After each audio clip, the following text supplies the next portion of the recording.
Hello guys, it's Tech to the Hand here, back with another video. The Samsung Galaxy S21 FE has appeared in new YouTube videos, the first of which is an unboxing followed by a short review of the long-awaited phone.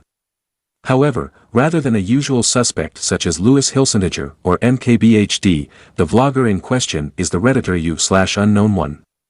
What makes this situation all the odder still is that the device in question has yet to be launched or released by its OEM. The S21 FE is now thought to debut at CES 2022, alternatively, it is possible that Samsung will wait even longer after this show to make the phone official.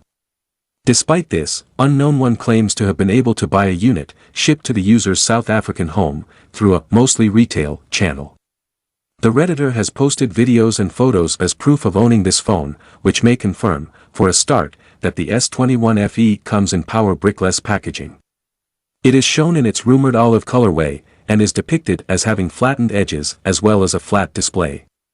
This screen appears to have a 120Hz max refresh rate, although Samsung's adaptive mode is absent from its settings. On that note, this S21 FE, powered by the Snapdragon 888, as opposed to the Exynos 2100 that may or may not be inflicted on other markets, seems to run a build of One UI 3.1 rather than the latest version based on Android 12 as one might expect.